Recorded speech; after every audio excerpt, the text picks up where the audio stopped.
नमस्कार दोस्तों, स्वागत है आप सभी का Uttar Pradesh police constable exam के लिए जीके जीएस की एक और महत्वपूर्ण प्रैक्टिस सेट वीडियो में। ये वीडियो आपके आने वाले यूपीपी एग्जाम के लिए बहुत ही इंपॉर्टेंट होने वाली है, इसलिए आप सभी लोग वीडियो में लास्ट तक जुड़े रहें। तो चलिए आज की वीडियो शुरू करते हैं। पहला प्रश्न है, कायकालूर खनिज तेल क्षेत्र किस नदी घाटी क्षेत्र में स्थित है? तो इसका राइट ऑप्शन हो जाएगा कृष्णा गोदावरी नदी क्षेत्र में स्थित है। Option number A correct option हो जाएगा। अगला, कोयला के 3 अग्रणी उत्पादक अवरोही क्रम कौन कौन से हैं? यानी कि कोयला उत्पादन के 3 बड़े राज्य कौन कौन से हैं? तो सबसे पहला उड़ीसा है, फिर छत्तीसगढ़ है, फिर झारखंड है। ऑप्शन नंबर सी इसका करेक्ट ऑप्शन होगा। ये अवरोही क्रम है, ये 3 बड़े उत्पादक राज्य हैं जो कि कोयला उत्पादन करते हैं भारत में। तो ऑप्शन नंबर सी इसका राइट ऑप्शन हो जाएगा। अगला, भारत में इस्पात कारखानों का कौन सा समूह स्वतंत्रता के पश्चात बनाए गए थे? तो स्वतंत्रता के पश्चात इनमें से भिलाई, दुर्गापुर, राउरकेला इस्पात कारखाने बनाए गए थे। ऑप्शन नंबर सी इसका करेक्ट ऑप्शन हो जाएगा। अगला, भारी मशीन प्लांट कहाँ पर स्थित है? यानी कि हैवी मशीन प्लांट कहाँ पर स्थित है? तो ये रांची झारखंड में स्थित है। ऑप्शन नंबर डी इसका राइट ऑप्शन हो जाएगा। अगला, भारत में तेल शोधक कारखाने बहुधा बृहद बंदरगाहों के समीप क्यों स्थित हैं? इसका कारण क्या होता है? तेल क्षेत्र अधिकतर तट के समीप स्थित है, आयातित कच्चे माल पर निर्भरता है, शोधित उत्पाद बाजार से सरलता से जुड़े हैं, यह तकनीकी क्षमता सुलभ होती है इसलिए। तो भारत में तेल शोधक कारखाने बहुत ज़्यादा मात्रा में बंदरगाहों के समीप स्थित हैं। इसका कारण है कि आयातित कच्चे माल पर निर्भरता है। ऑप्शन नंबर 20 का करेक्ट ऑप्शन है। बंदरगाहों के समीप उनको जो भी कच्चा माल आयात किया जाता है वो अच्छे से उपलब्ध हो जाता है। तो बी राइट ऑप्शन हो जाएगा। अगला, भारत में निम्नलिखित राज्यों में से कौन सा एक नमक का अग्रणी उत्पादक है? राजस्थान, गुजरात, तमिलनाडु, आंध्र प्रदेश। तो इनमें से नमक का अग्रणी उत्पादक राज्य जो कि गुजरात राज्य में है। गुजरात राज्य में नमक का उत्पादन सबसे ज़्यादा किया जाता है। ऑप्शन नंबर 20 का राइट ऑप्शन हो जाएगा। अगला, देश में सड़कों की कुल लंबाई में राष्ट्रीय राजमार्ग का योगदान कितना है? यानी कि नेशनल हाईवे का योगदान कितना है? तो 1.98% है, जो कि लगभग 2% है कुल सड़कों का। तो ऑप्शन नंबर सी इसका राइट ऑप्शन हो जाएगा। अगला, भारत में प्रथम रेलवे लाइन किसके शासनकाल में बिछाई गई थी? इंपॉर्टेंट क्वेश्चन है ये। तो भारत में प्रथम रेलवे लाइन जो कि लॉर्ड डलहौजी के शासनकाल में बिछाई गई थी। Option number C right option है। अगला, भारत की प्रथम विद्युत संचालित रेलगाड़ी कौन थी? Deccan queen, fairy queen, night queen या हेवन क्वीन? तो भारत की प्रथम विद्युत से चलने वाली रेलगाड़ी जिसका नाम था Deccan queen. Option number A इसका राइट ऑप्शन है। अगला, एयर इंडिया का मुख्यालय कहाँ स्थित है? तो सही जवाब हो जाएगा इसका मुंबई। एयर इंडिया का मुख्यालय जो कि मुंबई में स्थित है, ए करेक्ट ऑप्शन है। अगला क्वेश्चन है आपका, निम्नलिखित में से कौन सा बंदरगाह जुआरी नदी की एस्चुरी पर स्थित है? तो जुआरी नदी की एस्चुरी पर स्थित है जो कि मारगांव बंदरगाह है। Option number B correct option है। अगला, निम्नलिखित में से कौन सा एक भारत का प्राकृतिक बंदरगाह नहीं है? कांडला, चेन्नई, पारादीप, मुंबई। तो इनमें से प्राकृतिक बंदरगाह जो कि चेन्नई बंदरगाह नहीं है। Option number B correct option है। अगला, निम्नलिखित में कौन सी एक राजस्थान की जनजाति नहीं है? तो इनमें से राजस्थान की जनजाति भील, मीणा व सहारिया, ये तीनों जो कि राजस्थान की जनजाति हैं सिवाय डोंगरी के। ऑप्शन नंबर सी इसका करेक्ट ऑप्शन हो जाएगा। अगला, भारत की निम्न जनजातियों में से कौन बहुपतित्व की प्रथा मानती है?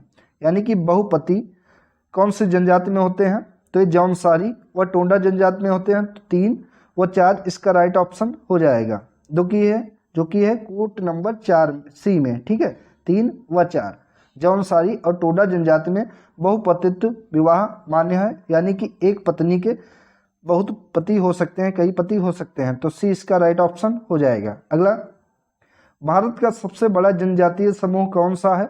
गोंड, इरुला, पनियान, राजी। तो भारत का सबसे बड़ा जनजातीय समूह जो कि गोंड है। Option number A right option हो जाएगा। अगला, अभ्यारण्य राइनो के लिए जाना जाता है। तो राइनो के लिए कौन सा अभ्यारण्य जाना जाता है? काजीरंगा, गिर, रणथंभौर या जिम कार्बेट। तो ये काजीरंगा जो कि राइनो के लिए जाना जाता है। ऑप्शन नंबर ए इसका करेक्ट ऑप्शन हो जाएगा। अगला, कान्हा राष्ट्रीय उद्यान किस राज्य में स्थित है? इंपॉर्टेंट क्वेश्चन है ये। तो कान्हा राष्ट्रीय उद्यान जो कि एमपी मध्य प्रदेश राज्य में स्थित है। ऑप्शन नंबर बी इसका करेक्ट ऑप्शन हो जाएगा। भारत में सबसे ज्यादा राष्ट्रीय उद्यान जो कि मध्य प्रदेश राज्य में ही स्थित है, ये भी ध्यान रखेंगे।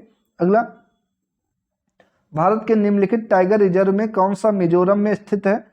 मेलघाट, बुक्सा, डम्फा या फिर वध? तो इनमें से मिजोरम में जो कि टाइगर रिजर्व स्थित है उसका नाम है Dampa tiger reserve. Option number C right option है। अगला, भारत में जनगणना का क्रमवार आकलन कब से प्रति 10 वर्ष के अंतराल पर किया जा रहा है? तो भारत में जनगणना जो कि प्रति 10 वर्ष के अंतराल पर की जा रही है, जो कि 1881 से की जा रही है, 1881 से। उस समय लॉर्ड रिपन वायसराय थे, ध्यान रखेंगे, लॉर्ड रिपन के समय से की जा रही है। ठीक है, option number B right option है। अगला, भारत की जनसंख्या वृद्धि का मुख्य कारण क्या है? मृत्यु दर में कमी, जन्म दर में बढ़ोतरी, कम उम्र में विवाह या आर्थिक प्रगति? तो भारत में जनसंख्या वृद्धि का मुख्य कारण है मृत्यु दर में कमी होना। ऑप्शन नंबर ए इसका राइट ऑप्शन हो जाएगा। अगला, 2011 की जनगणना के अंतिम आंकड़ों के अनुसार भारत का सबसे कम जनसंख्या घनत्व वाला राज्य कौन सा है? मिजोरम, अरुणाचल प्रदेश, मणिपुर, त्रिपुरा? तो 2011 की जनगणना के अनुसार, अंतिम आंकड़ों के अनुसार भारत का सबसे कम जनसंख्या घनत्व वाला राज्य जो कि अरुणाचल प्रदेश है। Option number B right option है, अरुणाचल प्रदेश। ठीक है, आपका अगला क्वेश्चन है, भारत का सर्वाधिक नगरीकरण वाला राज्य कौन सा है? इन 4 राज्यों में से कौन सा ऐसा राज्य है जहां पर सबसे ज्यादा नगर हैं, यानी कि नगरीकरण है? तो वो राज्य है Goa. Option number D right option हो जाएगा। अगला, 2011 की जनगणना के अंतिम आंकड़ों के अनुसार भारत की औसत साक्षरता प्रतिशत क्या है? तो भारत की औसत साक्षरता प्रतिशत जो कि 74.04% है। ऑप्शन नंबर 20 का करेक्ट ऑप्शन हो जाएगा। ठीक है, अगला, जनगणना 2011 के अनुसार देश में सर्वाधिक जनसंख्या वाला राज्य कौन सा है जहां लगभग 20 करोड़ लोग रहते हैं, जो कि अब 22 से 23 करोड़ हो गए हैं? ये उत्तर प्रदेश है। Option number A correct option है, और भारत का सबसे ज्यादा जनसंख्या वाला राज्य उत्तर प्रदेश है। ठीक है, ए राइट ऑप्शन है। अगला क्वेश्चन है, निम्नलिखित में से कौन सा युग्म सुमेलित नहीं है? दशक जनसंख्या की दशकीय वृद्धि दर प्रतिशत में है। तो इनमें से कौन सा सुमेलित नहीं है, यह आपको बताना है। तो 1971-81 में 24.66% वृद्धि हुई है, सही है। 1981-91 में 23.87% वृद्धि हुई है, ये भी सही है। 1991 से 1 में 21.54% वृद्धि हुई है। ऑप्शन नंबर डी इसका गलत हो जाएगा कि 2001 से 11 में 19.01% की वृद्धि हुई है। तो option number D correct option हो जाएगा। अगला, वर्ष 2001 की जनगणना के अनुसार निम्नलिखित 4 नगरों नगर निगमों से किसमें सबसे कम जनसंख्या थी? तो कानपुर, लखनऊ, आगरा, वाराणसी। 2011 की जनगणना के अनुसार आपको बताना है कि इन 4 नगर निगमों में सबसे कम जनसंख्या किस नगर निगम में थी? तो राइट ऑप्शन हो जाएगा ऑप्शन नंबर डी वाराणसी। ठीक है, अगला, जौनपुर किस नदी के तट पर स्थित है? इंपॉर्टेंट क्वेश्चन है ये। तो जौनपुर जो कि गोमती नदी के तट पर स्थित है, और गोमती नदी के तट पर उत्तर प्रदेश की राजधानी लखनऊ भी स्थित है, ध्यान रखेंगे। ऑप्शन नंबर सी इसका राइट ऑप्शन हो जाएगा।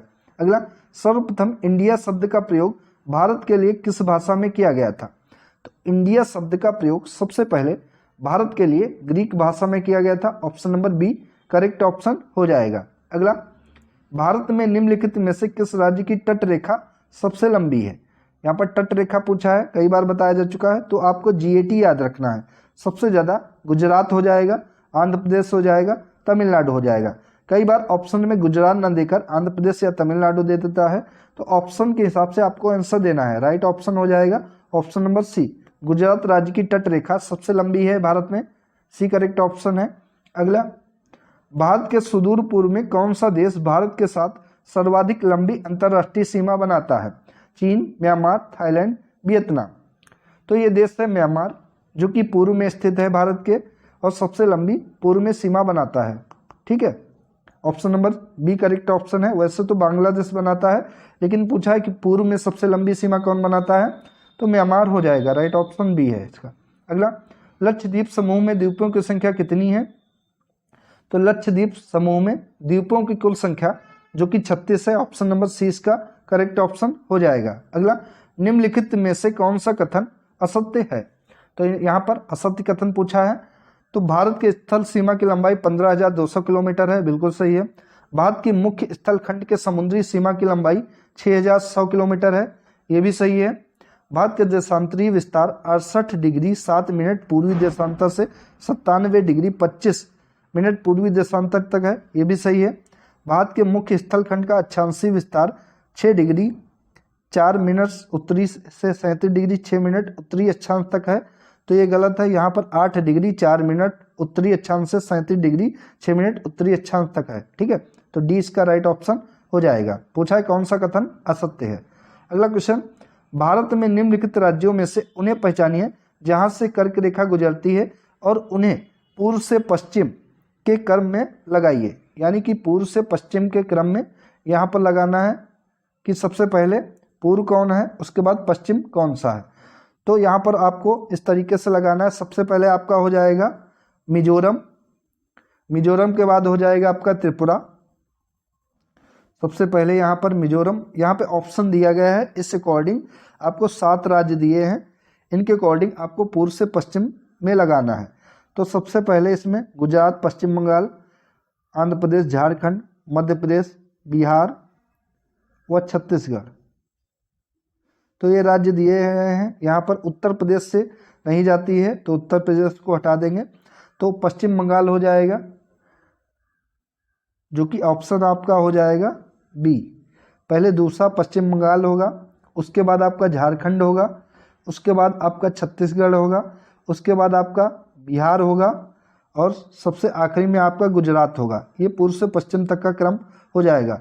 अगर 8 राज्य देखें कौन कौन से हैं, तो पहला राज्य है आपका गुजरात, जहाँ से कर्क रेखा गुजरती है। उसके बाद राजस्थान आपका हो जाएगा, ये पश्चिम से पूर्व है। और तीसरे नंबर पे आपका है एमपी, मध्य प्रदेश। चौथे नंबर पे आपका सीएच छत्तीसगढ़ है। 5वें नंबर पे आपका जीएच झारखंड है। और 6ठे नंबर पर आपका वेस्ट बंगाल है। 7वें पे आपका त्रिपुरा है और 8वें पे मिजोरम है। इन 8 राज्यों से कर्क रेखा होकर गुजरती है। ये पश्चिम से पूर्व क्रम है, लेकिन क्वेश्चन में पूछा था पूर्व से पश्चिम, ठीक है। अगला, सिलवासा राजधानी कहाँ की है? तो सिलवासा जो कि दादरा और नागर हवेली की है, option number B correct option हो जाएगा। अगला, निम्नलिखित में से कौन भारत में ज्वालामुखी द्वीप है? Little Andaman, little Nicobar, great Nicobar, Warren द्वीप। तो इनमें से भारत में ज्वालामुखी जो कि एकमात्र ज्वालामुखी है और इसका नाम वैरन द्वीप है और यह अंडमान निकोबार द्वीप समूह में है, ठीक है। ये भारत का सिर्फ एकमात्र ज्वालामुखी है जो कि अंडमान निकोबार द्वीप समूह में है और इसका नाम वैरन द्वीप है। ऑप्शन नंबर डी इसका राइट ऑप्शन हो जाएगा। अगला, निम्नलिखित में से कौन भारत का सर्वोच्च पर्वत शिखर है? एवरेस्ट, नंगा पर्वत, नंदा देवी, कंचनजंगा। तो इनमें से भारत का सर्वोच्च पर्वत शिखर जो कि है कंचनजंगा, ऑप्शन नंबर डी इसका राइट ऑप्शन हो जाएगा। और ये किस प्रदेश में स्थित है? तो ये सिक्किम में स्थित है, ठीक है। Option number D right option है। आपको ध्यान देना यहाँ पर भारत का पूछा है, ठीक है, ना कि दुनिया का। अगर दुनिया का पूछता तो एवरेस्ट हो जाता और भारत का कंचनजंगा जो कि सिक्किम में है, ठीक है। अगला, उत्तराखंड का सबसे ऊंचा पर्वत शिखर कौन सा है? बद्रीनाथ, केदारनाथ, कामेत या नंदा देवी।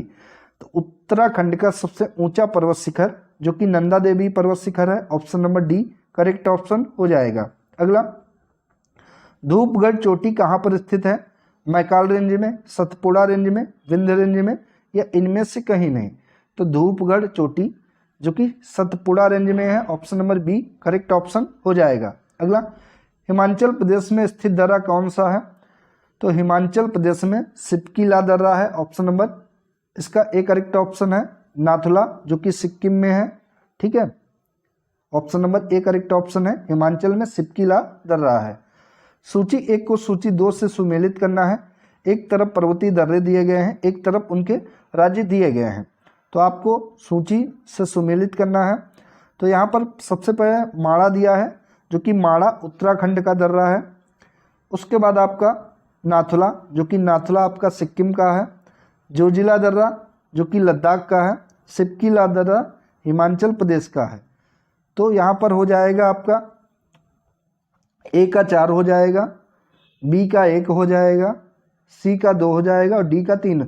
4 1 2 3, तो 4 1 2 3 जो कि ऑप्शन नंबर 3 में है। ए का 4, बी का 1, सी का 2 और डी का 4, तो ऑप्शन नंबर सी इसका करेक्ट ऑप्शन हो जाएगा। ठीक है, तो दोस्तों ये थी आज की इम्पोर्टेंट वीडियो जिसके अंतर्गत टॉप 40 जीके जीएस के क्वेश्चन कराए गए जो कि आपके आने वाले Uttar Pradesh police constable exam के लिए इम्पोर्टेंट है। दोस्तों ऐसी और महत्वपूर्ण वीडियो के लिए आप लोग चैनल को सब्सक्राइब करके बेल आइकन को प्रेस कर लें दोस्तों, जैसे वीडियो अपलोड हो ताकि वैसे ही आपके पास नोटिफिकेशन पहुंच जाए और आप उसको देखकर अच्छे से अपना रिवीजन कर पाएं। धन्यवाद दोस्तों।